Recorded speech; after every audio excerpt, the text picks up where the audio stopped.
Well, hello and good evening. It's almost midnight here in Boston, and I'm about to podcast for you the last installment of the Human Readable story. It's a novella written by me, Cory Doctorow, originally published in the Future Washington anthology, and now appearing in a podcast near you. Also, as I have mentioned in the last couple of podcasts, it's a finalist for the Locus Award for Best Novella of the Year, as are two of my other stories, a novel and another story of mine.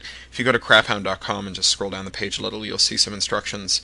If you like this story and if you think it was one of the best ones of the year, you're heartily invited to go and vote for it in the Locus Awards. If you like something else better, you're heartily invited to go vote for that one. It's a great award, and it gets better when more people participate in it. I've been having a really good time here in Boston, albeit an extremely sleep-deprived and jet-lagged one. I don't normally partake in caffeine, but I think I've had about 9 cups of coffee today just to keep my eyes open. Had a really, really long trip to get to here yesterday. They canceled my flight out of Amsterdam, and then they screwed up my reservation with Virgin. I'll tell you what, I'm never flying KLM again. I've never had an airline screw me up worse than KLM, and I've been screwed up by some of the best. As I mentioned the last podcast, the next one that I'm going to do after this story wraps up with this installment, I'm going to podcast my story I, Robot, which is another finalist for a couple of awards this year, and is also showing up in some of the year's best anthologies, and it's a story that I was pretty happy with how it turned out. So I'm going to start podcasting that before the week is out. I've got a couple more public appearances here in Boston. I did a ton yesterday and today at MIT, and I'm going to be doing one at Harvard and one at Olin College, and then a whole weekend's worth at the Boscone Northeastern Regional Science Fiction Convention. So I hope I'll see those of you who are local to these at one or another of them. Without further ado, here is the final piece of Human Readable. I hope you enjoy it. Good night. She hired 3 more people that week and borrowed 4 more from fellow traveler organizations. Paying their salaries for the next 4 weeks would bottom out the group's finances, but she knew that this was now or never, and her board backed her after some nail-biting debate. Rayner showed up on the 4th day of the downtime, and she found him standing, bewildered, in the hustle of her office as her staffers penned notes on steno-pads to their contacts on the Hill and handed them to waiting bicycle couriers in space program warm gear that swathed them from fingertips to eyeballs. She plucked him out of the bustle and brought him back to her office. "I've got a hell of a nerve," he said, sitting in her guest chair. "Really?" she said. "I haven't noticed." "Well, I haven't been showing it off, but I'm about to. I need advice. My office is falling apart. You've been living with no communications and no travel for a year now. You know how to make it work. We're completely lost. I've come to throw myself on your mercy." He looked up at her with his big brown eyes, and then they crumpled shut as he made his fretting face. "You're playing me, Rayner," she said, "and it won't work. Whatever I feel for you, I've got a job to do, and if this downtime tells us anything, it's that I'm doing the right thing, and you're doing the wrong thing." He hung his head.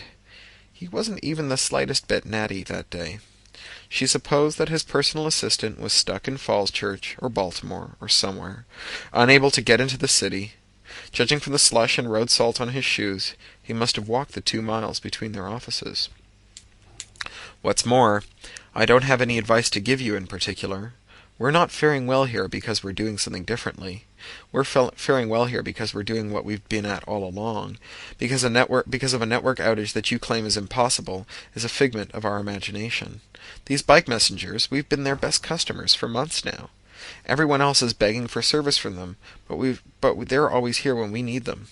We've got beds and changes of clothes and toilet kits in the offices downstairs. We've been living through a downtime for a couple of quarters now. We hardly notice the change.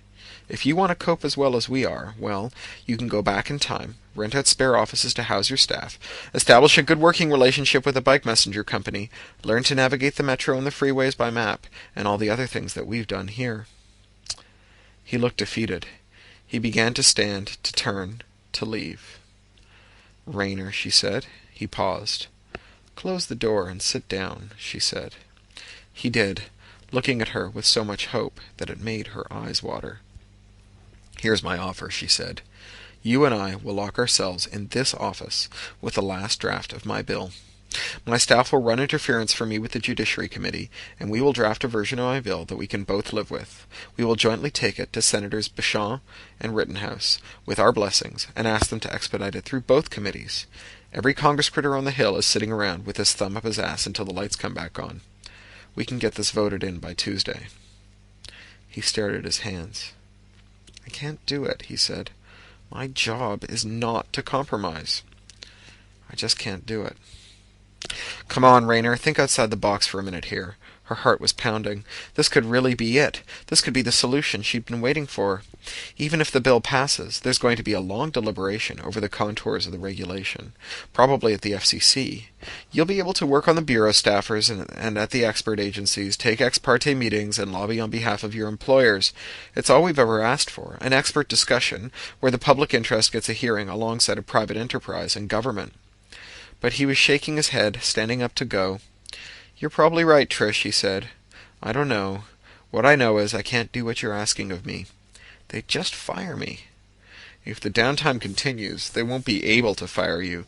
They won't even know what you're up to until it's too late. And then they'll make the best of what they can of it. No one is better qualified than to represent your side at the administrative agencies." He put his ridiculous hat on and wrapped his scarf around his neck, and they looked each other in the eyes for a long moment. She waited for the involuntary smile that looking into his eyes inevitably evoked, but it didn't come. "I don't understand you, Trish. You won this incredible victory for cooperation, for collective ownership of our intellectual infrastructure. Ant networks demand the same cooperation from the nodes, that my phone pass your car's messages to his desk. Let's just set aside the professional politics for a second. Just you and me. Tell me, how can you not support this?" He looked at her from under his brows, staring intensely. He swallowed and said, "It was the surfer, wasn't it?" "What?" she said. "The one who died. That's why you're doing this. You want to make up for him." She couldn't believe he'd said it, taken such a cheap shot. "I'm surprised you didn't save that one for television, Rayner." Jesus. "No, I'm doing this because it's right. In case you haven't noticed, your self-healing, uncorruptible network is down. People are suffering. The economy is tanking. The death toll is mounting. You won't even bend 1 inch, 1/10 of an inch, because you're worried about losing your job." "Trish," he said, "I'm sorry, I didn't mean—" Her office door opened, and there stood her embedded journalist. "I just got in from Manhattan," he said. "Can I set up in that corner there again?" "Be my guest," she said, grateful for the distraction. Rayner looked at her, forehead scrunched, and then he left. "It's a good thing you're not over him," the lawyer said, pouring her another victory whiskey.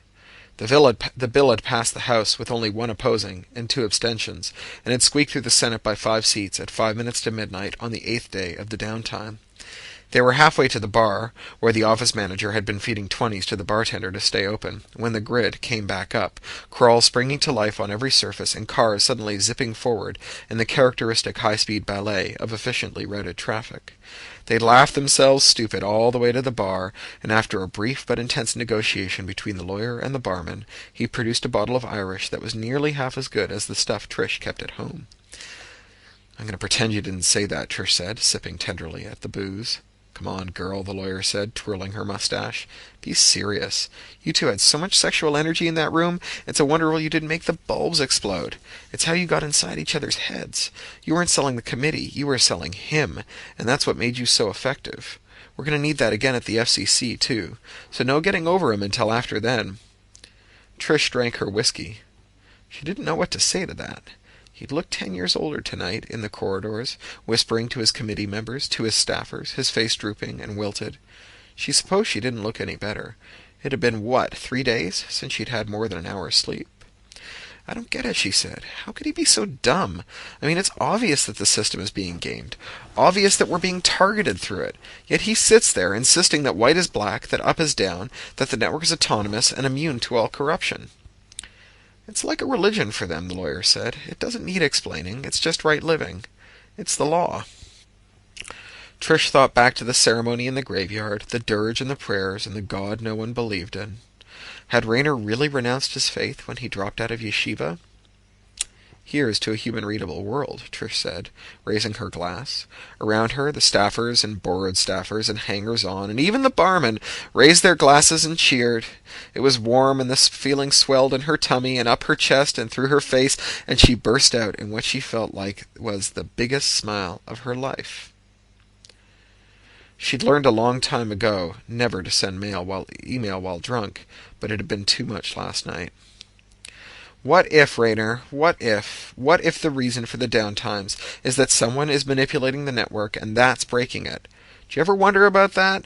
Maybe the network is as good as you say it is, until someone screws it up by trying to get preferential treatment for his pals.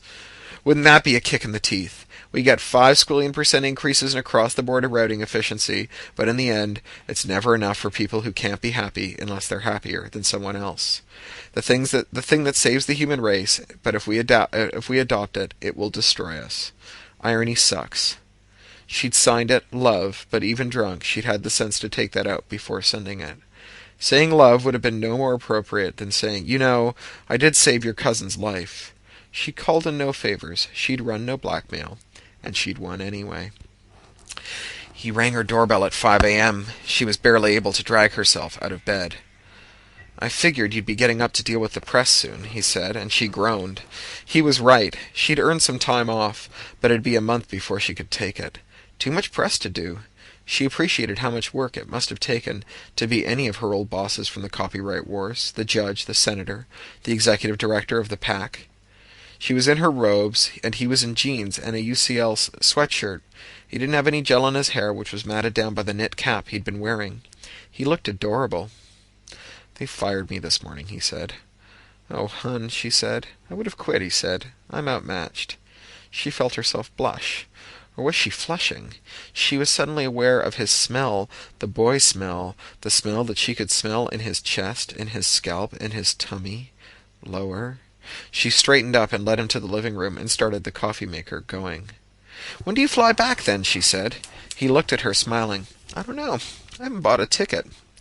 She felt an answering smile at the corners of her mouth and turned into the fridge to fetch out some gourmet MREs. Bacon and eggs or pancakes, she said, then laughed. I guess bacon is out, she said. Oh, I'm willing to bet that bacon hasn't been anywhere near a pig, he said.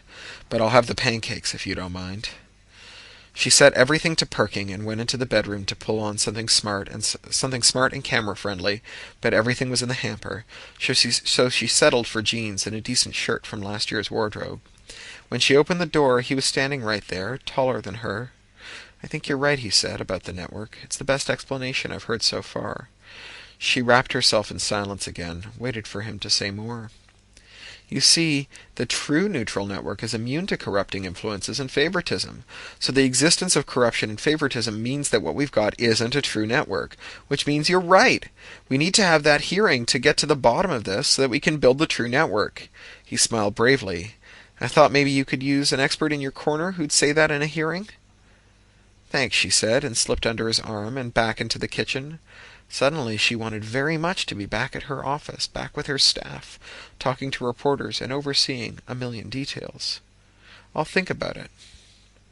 I'm giving up my apartment at the end of the month, next Monday. I won't be able to afford it without the association's salary. Her place was big. A bedroom, a home office, a living room, and a dining room. It was a serious deal for D.C., even outside the Beltway. It could easily accommodate a second person, even if they weren't sleeping together.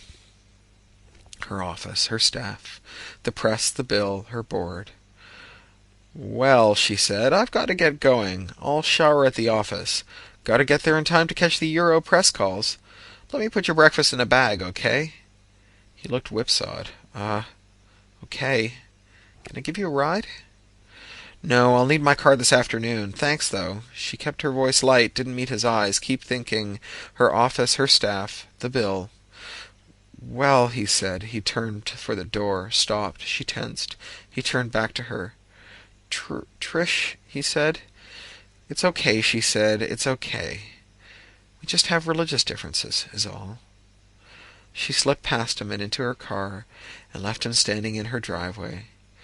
As she asked the car to plot a route for her back to the hill, she dug through her purse for a pocket knife. At the next red light, she took her lapel and slashed at it, opening a rent in her shirt, that reflected a little of what her heart was feeling. It made her feel a little better to do it. For Alice.